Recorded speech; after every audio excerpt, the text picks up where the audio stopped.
என்ன பாக்குறீங்க? காலையில உங்களை அரெஸ்ட் பண்ண கூடாதுன்னு என்ன மிரட்டின அதே மினிஸ்டர், அதே எம்எல்ஏ இப்ப உங்களை அரெஸ்ட் பண்ணியே தீரணும்னு என்ன இங்க அனுப்பி வச்சிருக்காங்க.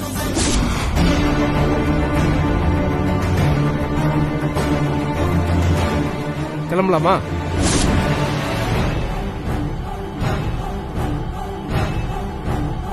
ம்.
என்ன ஆண்டாளம்மா, நான் ஒரு சாதாரண ஊராட்சி மன்ற தலைவி தானே. என்னாலலாம் உங்களை எதுவுமே செய்ய முடியாதுன்னு ரொம்ப நக்கலா பேசுனீங்க.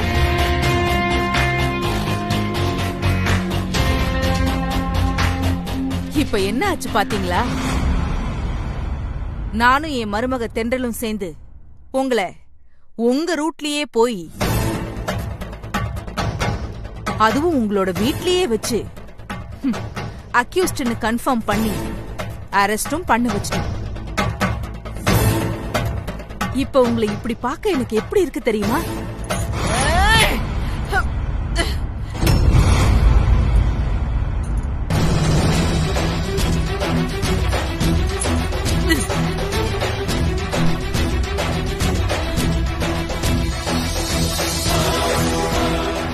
இப்ப நீங்க பழைய ஆண்டாள் இல்ல, போலீஸ் கஸ்டடியில இருக்கிற அக்யூஸ்ட் ஆண்டாள்.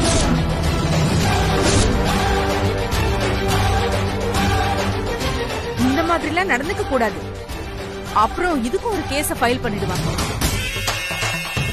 அக்யூஸ்ட உள்ள கூட்டிட்டு போங்க. மேடம் வாங்க மேடம், வாங்க மேடம்.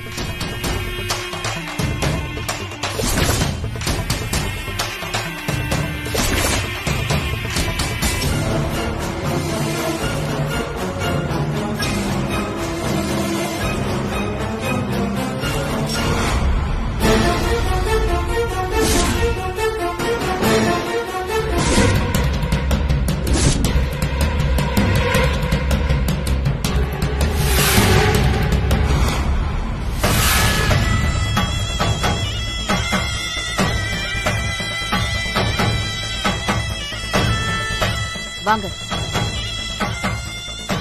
லட்சுமி, அந்த அம்மாவை 3ஆவது செல்ல வை. Okay sir.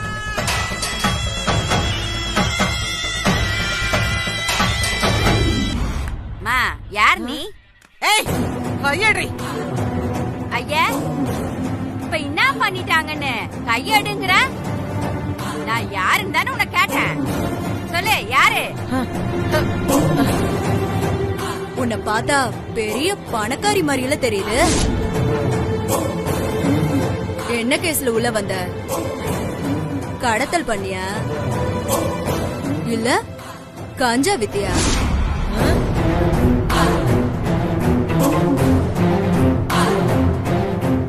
அப்பாவி ஏழைப்பட்ட ஜனங்களை வெளிநாட்டுக்கு அனுப்பி வைக்கிறேன்னு ஏமாத்தி பணத்தை புடிக்கிட்டு வந்துட்டியா? ஏய், யார பார்த்து என்ன பேசுற? ஏய், என்ன கையெல்லாம் ஓங்குற? அப்படியே விட்டான்னு வச்சுக்கோ. பல்லெல்லாம் உடைஞ்சிரும். ஜாக்கிரதை. போலீஸ், போலீஸ், என்ன காப்பாத்துங்க. வாங்க. Police, police, constable, police, constable, police. Police ஸ்டேஷனுக்குள்ளே வந்துட்டு போலீஸ் போலீஸ்னு கூப்பிடுற? இங்க எல்லாருமே திருடங்க தான். என்னதான் கூவினாலும் எந்த போலீஸும் வராது. வா போலாம். வாமா. அச்சி வா. வா. விடுங்க. விடுங்க. நாங்க கேட்டதுக்கு பதிலே சொல்ல மாட்டீங்கற? உனக்கு என்ன அவ்ளோ திமிரா? சொல்லலன்னு வெச்சுக்க, அவ்வளவுதான் நீ. வாடி. கொன்றுவ உன்ன. ஜாக்கிரதை. சொல்லுங்க பாட்டி, தென்றலுக்கும் சித்துக்கும் ஆக்சிடென்ட் நடந்ததுக்கு நீங்க தான் காரணமா?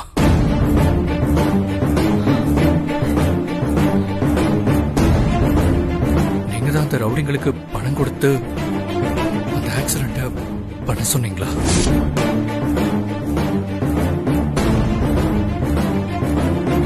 அதனாலதான் போலீஸ் உங்களை அரெஸ்ட் பண்ணிருக்காங்களா? சொல்லுங்க பாட்டி, அந்த ஆக்சிடென்ட்டுக்கு நீங்க தான் காரணமா? இப்ப இவனை எப்படி சமாளிக்கிறது? இவனையும் என்ன கைவிட்டுட்டா கடைசி வரைக்கும் நான் ஜெயிலே கடந்து சாக வேண்டியதானா? எப்படியாவது இவனை டைவர்ட் பண்ணி சீக்கிரமா இந்த நரகத்தை விட்டு வெளியில போயே ஆகணும். அதே சமயம் அந்த சாரதாவும் தப்பானவன்னு இவனுக்கு காட்டணும். என்ன பண்ணலாம்?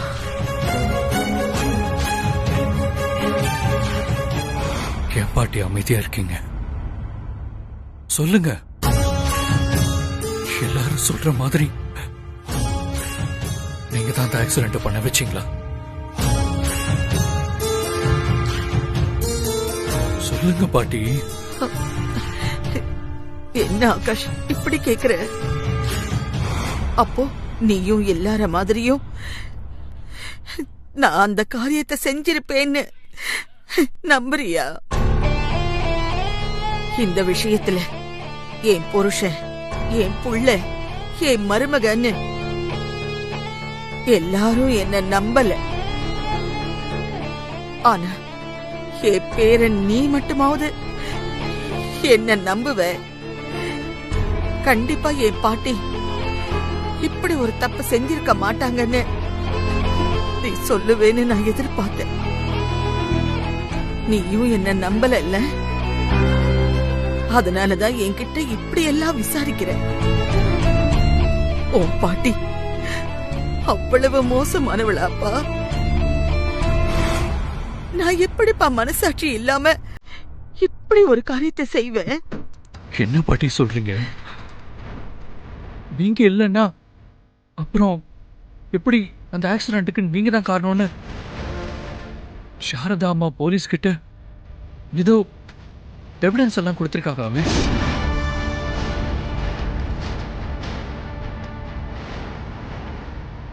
இந்த ஆக்சிடென்ட் பண்ண ரவுடிங்க கூட நீங்க சொல்லிதான் ஆக்சிடென்ட் பண்ணோன்னு போலீஸ் கிட்ட ஸ்டேட்மெண்ட் கொடுத்திருக்காங்க பாட்டி. அதெல்லாம் எப்படி பாட்டி?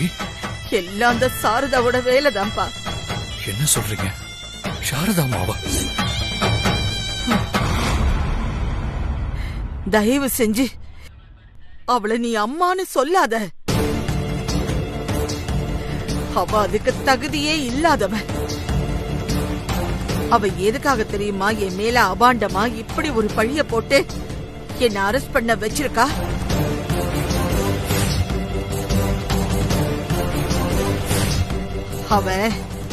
அவ பையன் சித்துவுக்கு தென்றல கல்யாணம் பண்ணி வைக்க ஆசைப்படுறான்.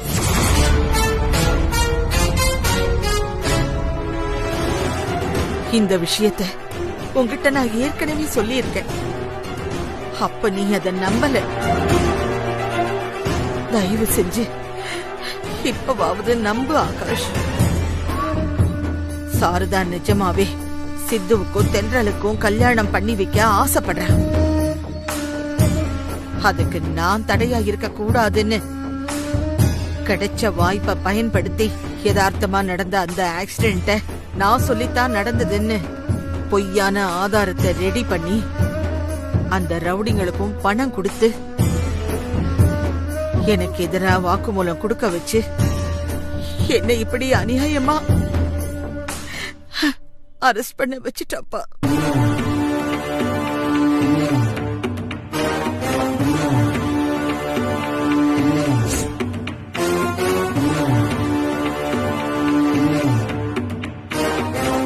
நான் இவ்வளவு விவரமா சொல்லியும் நீ இன்னும் இந்த பாட்டிய நம்பல.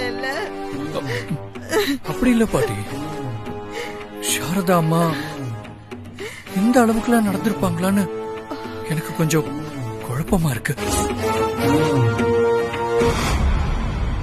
வேணும்னா நீ இப்பவே அந்த சாரதாவை நேர்ல பார்த்து அவ சித்துவுக்கும் தென்றலுக்கும் கல்யாணம் பண்ணி வைக்க ஆசைப்படுறது உண்மையா இல்லையான்னு மட்டும் கேளு.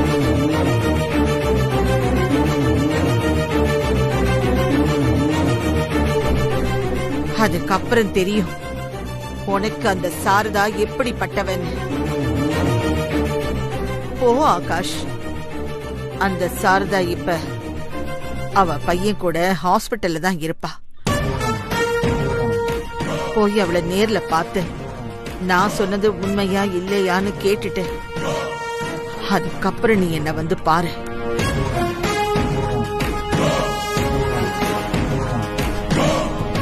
நீ போப்பா.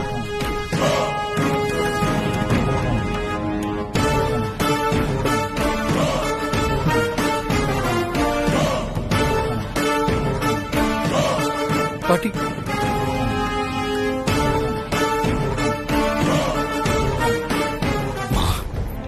நான் இப்போ ஸ்டேஷன்ல பாட்டிய பார்த்துட்டு தான் வரேன். அவங்க என்கிட்ட ஒரு விஷயம் சொன்னாங்க. அம்மா, அது உண்மையா இல்லையான்னு நீங்க தான் சொல்லணும். சித்துவுக்கு தென்றல கல்யாணம் பண்ணி வைக்கணும்னு நீங்க ஆசைப்படுறீங்களாமே, உண்மையா?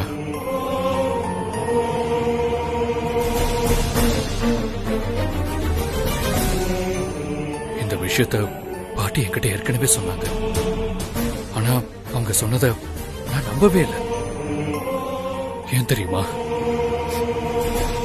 கொஞ்ச நாளா நான் என் பாட்டியை விட உங்களை தான் பெருசா நம்புறேன்.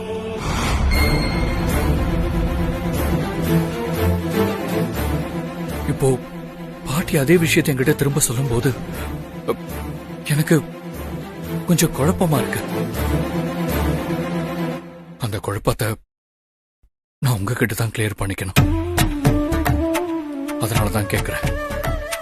சொல்லுங்கம்மா, பாட்டி சொன்னதெல்லாம் உண்மையா?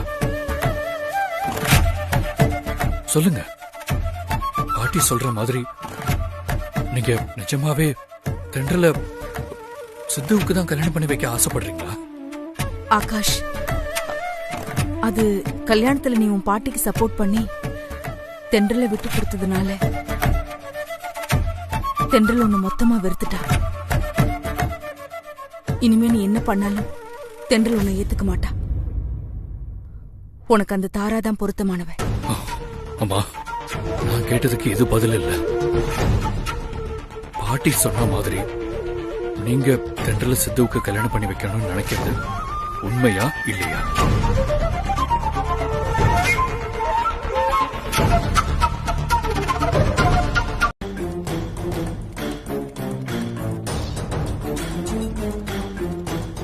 சுலோச்சனா, அந்த அம்மாவை கூட்டம்.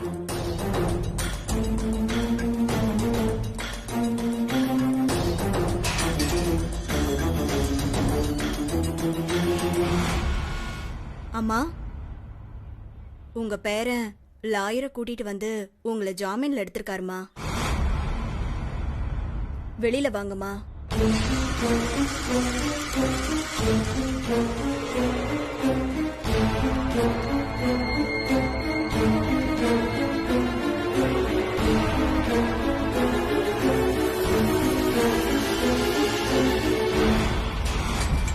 பாட்டி,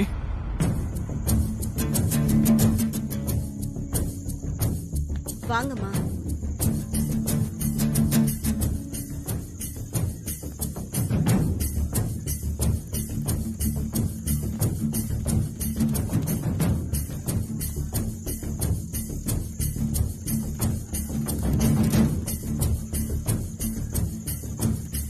இதுல ஒரு கையெழுத்து போடுங்க.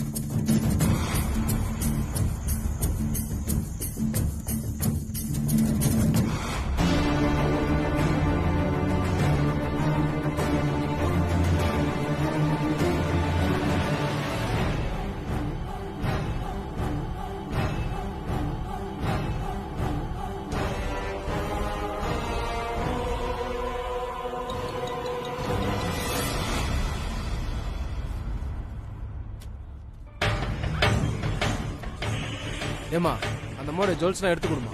Okay sir. இத பாரு ஆகாஷ், உன் பாட்டியோட வயசு, கௌரவம், அந்தஸ்து, மரியாதை எதை பத்தியும் யோசிக்காம ஒரு நாள் முழுக்க உன் பாட்டிய லாக்அப்ல உட்கார வச்ச அந்த தென்றல் இன்னும் கொஞ்ச நாள்ல உன் பாட்டியோட சாவுக்கும் காரணமாக வாய்ப்பு இருக்கு.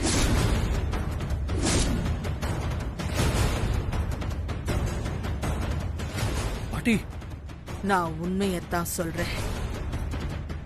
இப்போ நடந்த சம்பவத்துக்கே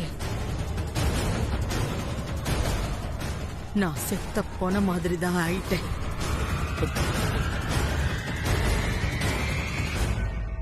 என் மானம், மரியாதை, அந்தஸ்து, கௌரவம் எல்லாம் மொத்தமா போயிடுச்சு. இதுக்கெல்லாம் காரணம் அந்த தென்றல் தான்.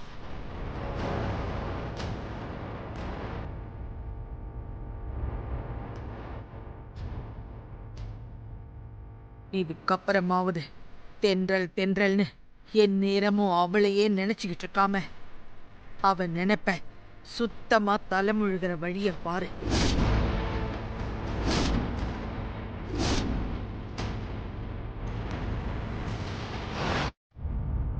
ஆகாஷ், இது நான் கோவத்துல சொல்ற வார்த்தையா நினைக்காத. ஆத்மார்த்தமா மனசுல இருந்து சொல்றேன். அந்த தென்றல் இனிமே நம்ம குடும்பத்துக்கு ஒத்து வர மாட்டா. தயவு செஞ்சு அவன் நினைப்ப இதோட குழி தோண்டி புதைச்சிடு. அப்பதான் எனக்கும் நிம்மதி, உனக்கும் நிம்மதி.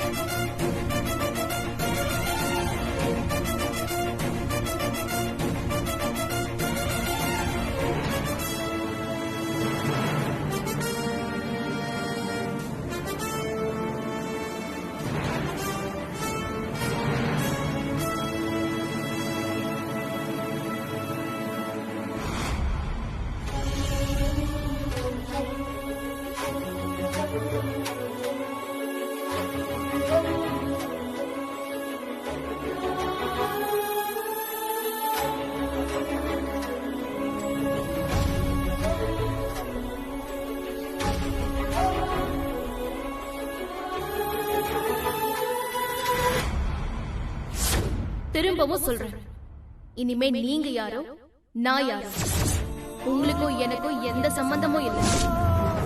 இனிமே தேவையில்லாம என்னை இங்க சந்திக்கிறேன் அங்க சந்திக்கிறேன்னு எப்பவும் எங்கேயும் வந்துடாதீங்க. அசிங்கப்பட்டுருவீங்க. நிஜமாவே உங்க மனசு உறுத்துறது உண்மையா இருந்தா உங்க பாட்டிய சுத்தமா ஒதுக்கி வச்சுட்டு அவங்கள மீறி என்ன உங்களால கல்யாணம் பண்ணிக்க முடியுமா? முடியாதுல்ல? அப்புறம் எதுக்கு திரும்ப திரும்ப என்ன தேடி வந்து டார்ச்சர் பண்றீங்க? நான் தான் உங்ககிட்ட தெளிவா சொல்லிட்டேன்ல, இனிமே நீங்க எனக்கு வேண்டாம் அப்படின்னு.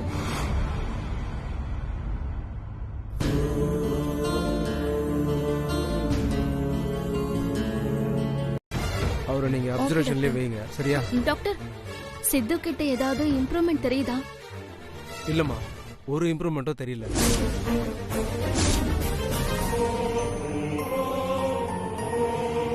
அவரை கான்சியஸ் கொண்டு வர்றதுக்காக எங்களால முடிஞ்ச எல்லா முயற்சியும் பண்ணிட்டோம். எந்த யூஸ்மே இல்ல. நாளுக்கு நாள் அவருடைய கண்டிஷன் டேஞ்சர் ஜோனுக்கு தான் போயிட்டு இருக்கு.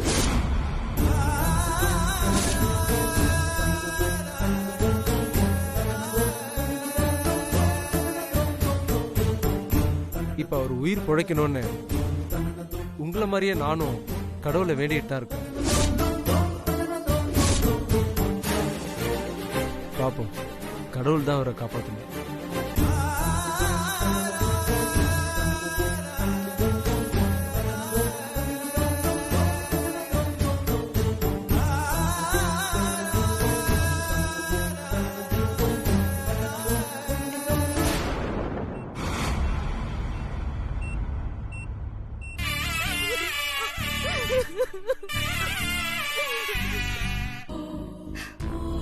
இது 92.7 பிக் எஃப்எம் டாப் 100 கலக்கல் ஹிட்ஸ் மாத்தி யோசி லைஃப் ஈஸி.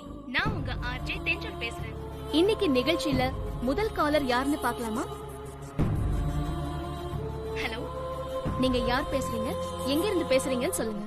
மேடம், நான் சித்து பேசுறேன்.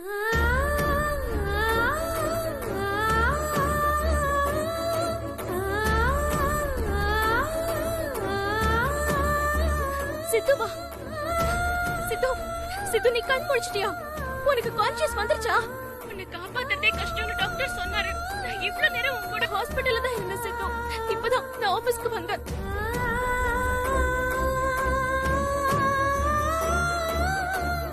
நான் கிளம்பி வந்ததுக்கு அப்புறம் தான் கண் முழிச்சியா? ஐயோ, தெரிஞ்சிருந்தா நான் அங்கேயே இருந்திருப்பேனே. சித்து, உனக்கு ஒண்ணும் இல்லல்ல?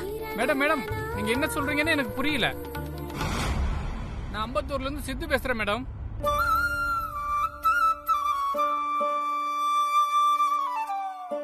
எனக்கு தெரியலையா மேடம்? வழக்கமா இந்த ப்ரோக்ராம்ல ஃபர்ஸ்ட் கலரா நான் தான் மேடம் வருவேன். என்னுடைய முழு பெயர் சித்திரை செல்வன். நீங்களா? ஆமா மேடம், நான் தான். நீங்க எந்த சித்து நினைச்சீங்க? நான் என் ஃப்ரெண்ட் சித்துன்னு நினைச்சேன். மேடம், அவருக்கு என்னாச்சு?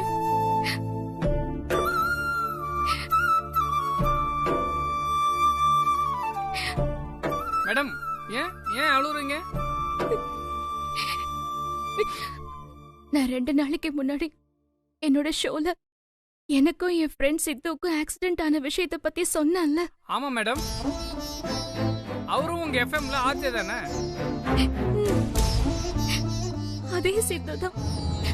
அவர் இப்போ ஹாஸ்பிட்டல்ல படுத்து படுக்கை அப்படியே இருக்காரு. என்ன மேடம் சொல்றீங்க? இத்தனை நாள் ஐயோ இன்னும் கான்சியஸ் வரலையா?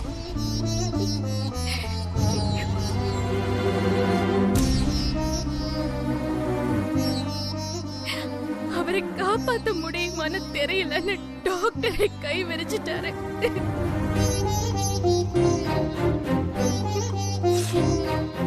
அதான் சித்து நினைப்புல ஆபீஸ்க்கு வந்த. நீங்க சித்துன்னு சொன்னதும் நான் கன்ஃபியூஸ் ஆயிட்டேன். சாரி. எதுக்கு மேடம் இதுக்கெல்லாம் சாரி? சித்து சார் உங்களுக்கு மட்டும் முக்கியமானவர் இல்ல, எங்களுக்கும் முக்கியம் தான் மேடம். அவர் சீக்கிரம் குணமாகணும்னு நான் கடவுள்கிட்ட ப்ரே பண்ணிக்கிறேன் மேடம்.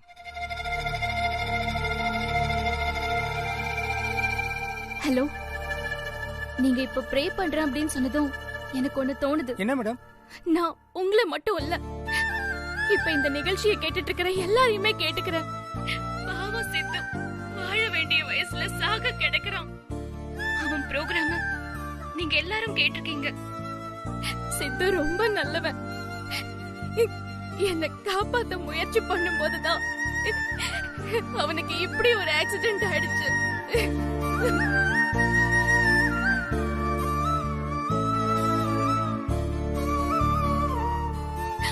அவன் உங்களோட அண்ணனா, தம்பியா, மகனா, பேரனா, ஃப்ரெண்டா நினைச்சு அவனுக்கு சீக்கிரமா கான்சியஸ் வந்து கண் முழிக்கணும்னு எல்லாரும் ஒரு 2 நிமிஷம் கடவுள்கிட்ட ப்ரே பண்ணுங்க ப்ளீஸ்.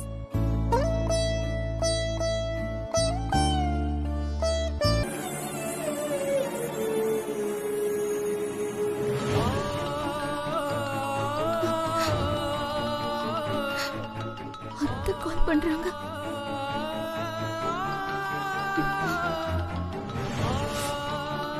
ஓகே நேர்களே, இப்போ ஒரு சின்ன பிரேக். அத்தை சொல்லுங்க. தென்றல், சித்து கண்ணு முழிச்சிட்டாமா?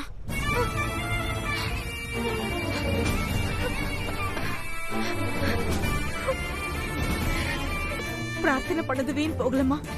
என் பையன் கண்ணு முழிச்சிட்டான். நீ வந்து பார்த்தனா அவன் ரொம்ப சந்தோஷப்படுவான். சீக்கிரம் கிளம்பி வா தென்றல்.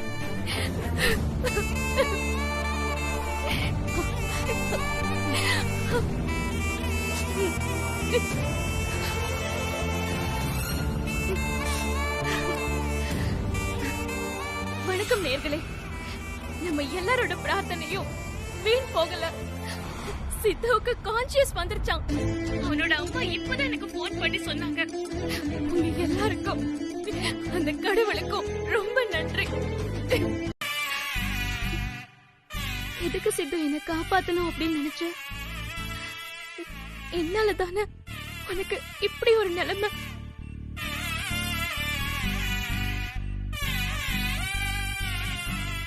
நீ பொழப்பையா மாட்டியான்னு இந்த 4-5 நாளா நான் எப்படி துடிச்சு போயிட்டேன் தெரியுமா?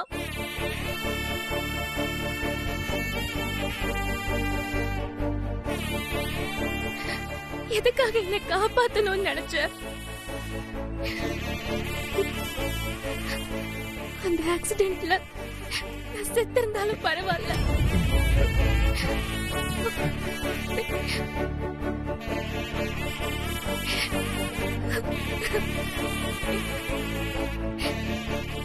நீங்க உயிரோட இருக்கிறதுனாலதான் நான் உயிரோட இருக்கேன்.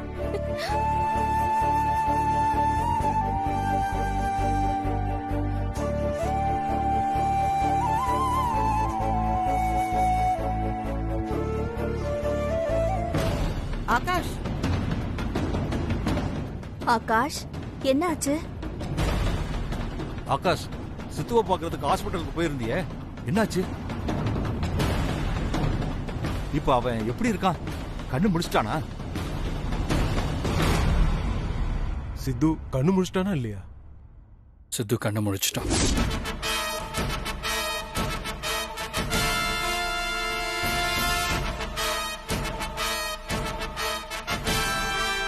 சித்து கண்ணு முடிச்சிட்டானா? அந்த சாரதாவும் தென்றலும் என்ன ஒரு நாள் முழுக்க லாக்கப்ல உட்கார வச்சுட்டாங்க.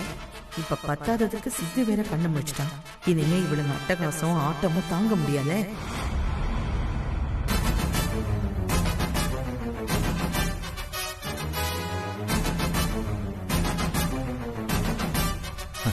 சித்து கண்ணு பிடிச்சிட்டான், அது போதும்.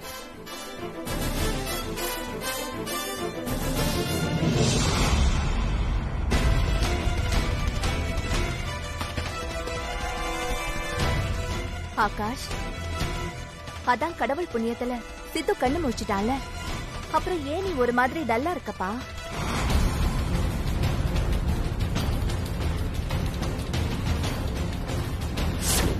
நீங்க உயிரோட இருக்கிறதுனாலதான் நான் உயிரோட இருக்கேன். ஏன்னா, என் உயிரே நீங்க தாங்க.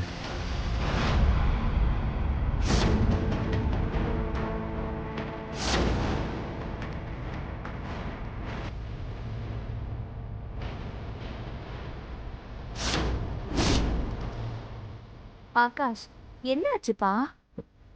ஒண்ணுலம்மா, லேசா தலைவலிக்கிற மாதிரி இருக்கு. தலை வலிக்குதா? சரி சரி இரு, அம்மா போய் டேப்லெட்ஸ் கொண்டு வரேன்.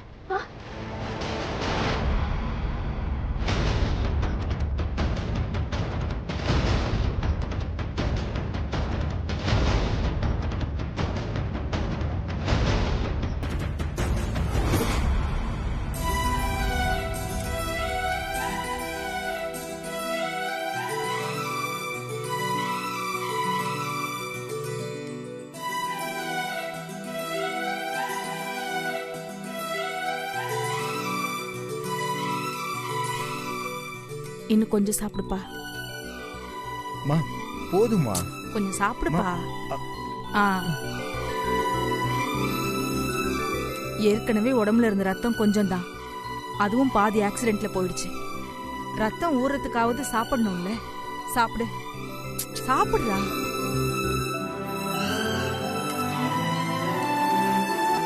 ஆனா ஒண்ணுடா சித்து, உனக்கு இப்படி ஆக்சிடென்ட் ஆனதை நினைச்சு ரொம்ப வருத்தப்பட்டேன். ஆனா இந்த ஆக்சிடென்ட்லயும் ஒரு நல்லது நடந்திருக்கு. மா என்னம்மா சொல்ற? ஆமாண்டா, உனக்கு இந்த ஆக்சிடென்ட் ஆனதுனாலதான் தென்றல் மனசு முழுக்க நீதான் இருக்கேங்கிறதையும் அவ உன்னை விரும்புறாங்கிறதையும் என்னால புரிஞ்சுக்க முடிஞ்சது. தென்றல் அப்படியே கண் கலங்கி உன் நெத்தியில அழுத்தமா ஒரு முத்தம் கொடுத்தாலே அதுக்கு என்ன அர்த்தம்? அது காதல் தானே? ஐயோ மா, ஏமா இப்படி படுத்துற? 4-5 நாளா மூச்சு பேச்சு இல்லாம கோமா ஸ்டேஜ்ல இருந்தனா, திடீர்னு கான்சியஸ் வந்து கண் முழிச்சதும் ஏதோ ஒரு எமோஷனல்ல அவங்க தன்னை அறியாம என் நெத்தில முத்தம் கொடுத்திருப்பாங்க. அத போய் காதல் அது இதுன்னு சொல்லிட்டு இருக்க. இங்க பாருமா, இப்ப இல்ல இனி எப்பவுமே தென்றலை பொறுத்த வரைக்கும் நான் அவங்களோட பெஸ்ட் ஃப்ரெண்டு மட்டும்தான். அதை தாண்டி அவங்களுக்கு நான் வேற எதுவும் இல்லம்மா. புரியுதா? இல்லடா, நீ என்ன சொன்னாலும் நான் ஏத்துக்கவே மாட்டேன். ஏன்னா ஒரு ஃப்ரெண்டுக்கு இப்படி ஒரு பிரச்சனை வந்தா யாரா இருந்தாலும் கொஞ்சம் பதறுவாங்க, கண்ணீர் விட்டு அழுவாங்க, முடிஞ்சா கொஞ்சம் பண உதவி கூட பண்ணுவாங்க. அதுக்காக நெத்தியில முத்தம்லாமா கொடுப்பாங்க?